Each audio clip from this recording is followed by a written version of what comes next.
in a distant future, robots controlled Earth. They killed every life form, every human being, everything basically. I'm Khalid. I'm Peter. And we're part of Team Flaming Toast, and we're here to present Tree of Life. So the setting is, as I said, robots just controlled Earth. You know, they're killing everyone, and Mother Nature has one last hope. This last hope is a form of a seed that can move around and has the powers of nature.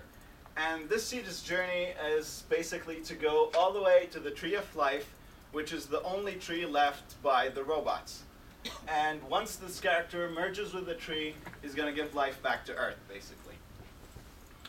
As the character gains more and more power, and as he gives nature to Earth, it's gonna, like, the story of the game is gonna evolve into something like a battle between nature and machine, and it's gonna become more of an epic. This is our main character. As you can see, he has flower petals for his feet, and as he moves around, he kind of pollinates any surface he touches. So he grows grass there, and that gives him the power of nature. He can grow spikes out of there, grow plants, use wind, and use like rain clouds, everything you could think of, everything Mother Nature has in its power. Gameplay-wise, of course, the gameplay, as in most games, revolves around the main character. It's a 2D. The game, all the models in the game are going to be 3D, but the game is controlled in a 2D space. You have all the standard platforming abilities like wall jumping and all that. Of course, double jumping, slamming to the ground, all those cool things you like to do in most platformers. And of course, the main gameplay mechanic is pollination when you touch any surface, as you can see here, here, and over there. So some of the abilities we have laid out right now is the spike, where if you actually, okay, I forgot that. So basically, the nature powers are controlled through motion. So something like a gesture with the PlayStation Move could actually spawn this spike that you see right here. So as you can see in this drawing, when a person just draws this straight line over a patch of grass, a spike grows out and impales this stupid robot. Another ability is, you know, growing plants. As you see here, there's the Venus robot trap. It lures robots in and like eats their head off for some reason. Also, you can see the cloud. It blinds the enemy, short circuits the enemy. And this is kind of more of a platforming ability where some sections that you walk on actually grow these plants that make you jump higher or do other platforming abilities, maybe, you know, gravity defying or something like that. These are some of the enemies in the game.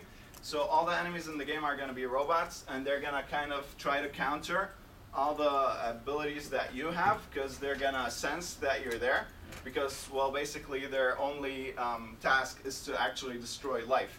So as the robots evolve, you get something like this guy, and he can drill through any nature patch, so any grass patch, he can drill through that and pop up somewhere else.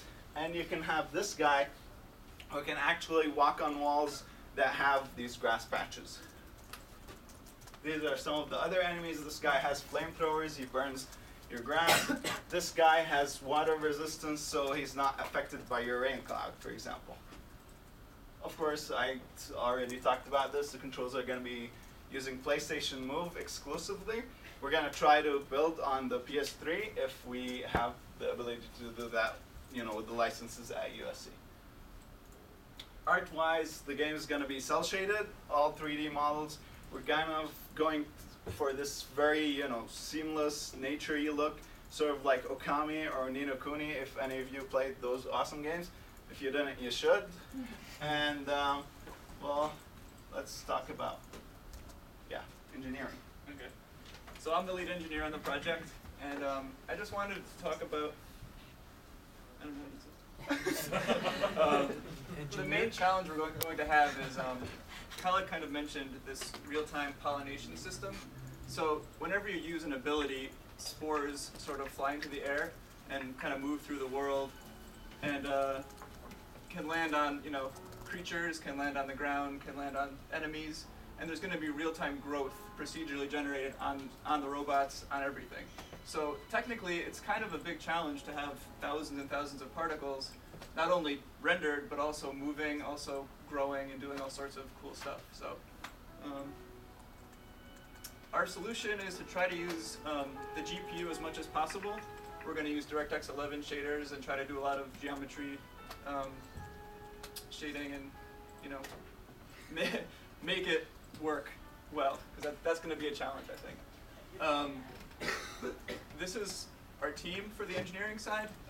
We really need everything, and the one thing we really need, if anybody here is interested and has any experience with DirectX 11, we would love to talk to you, because we're very weak right there, right now. I think that's it.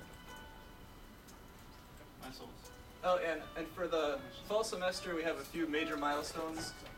We're trying to do a lot of work up front. Over the summer, we'll have the entire design done, like as far as conceptually. And by October 1st, we want to have the entire game framework in place. And after that, it's going to be filling in content and working on the specifics. But that's our major milestone, is October 1st. And it's a lot of work up front, but I think it'll pay off because it'll save us in the long run to just be able to polish everything really well. So just wanted to talk about that. Okay, we're going to show a demo. So this is something we've been working on for the past couple of months, and obviously this is what the heck? Okay, how do I go to that side? Right click. Well, it plays. I can play it right here, but they're gonna see like the characters. But if you double click, it should do full screen. Okay. I don't think it's good.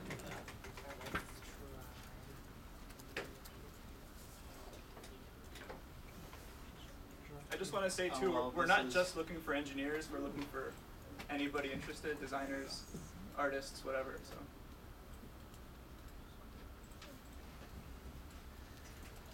So. Okay, good. So, of course, this is not the final model for our main character. Like, he actually modeled it, and he's an engineer. You can see some of the abilities. We already implemented that. You can see the spike. You can see some of the movement, wall jump. You can even use the spike as a platform right there, and you can also freeze the video.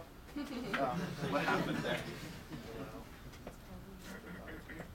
Buffering. Wow.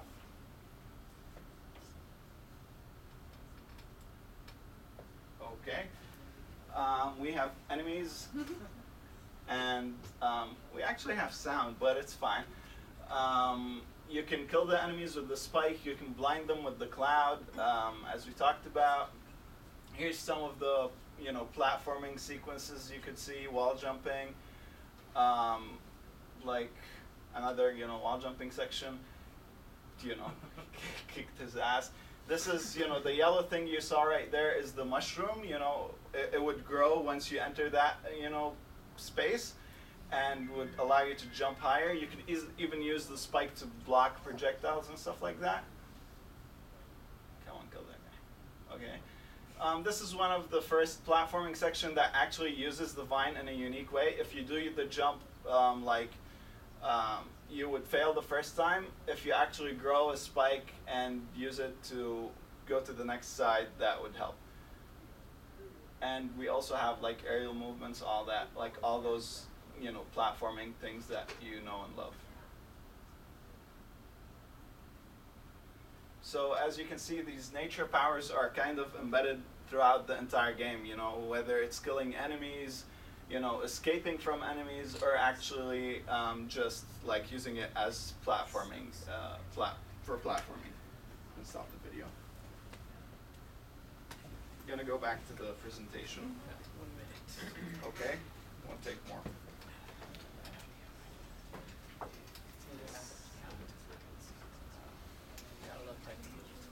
Yeah, it's Google Docs doesn't allow embedding videos for some reason. Okay, so this is our team right now. I'm the lead designer and currently the producer on Tree of Life. My friend Abdul Rahman, he's the designer also. Me and Abdul, we both we worked on a game last year and we won 2 awards for it. So we have this very good experience when it comes to designing games. Peter is one of the best programmers I've known, and he's our lead engineer. We have Linhu Wang, she drew the concept you saw. Acacia, she designed all the characters. Sanjay, he's doing modeling. Maxlow did that awesome thing you were hearing right now. And he actually had the full orchestra record our theme music. He went that far, you know. Chris Burgess and Dorian, one second. And Dorian, they're awesome composers, and we have 2 awesome animators. And we need all the help we can get, please. And sorry for messing up on the presentations for our first time. Come on. Oh, we have two awesome advisors too.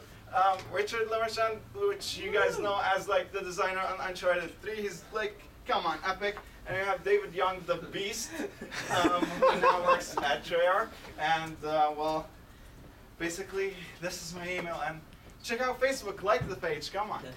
Okay. Thanks a lot.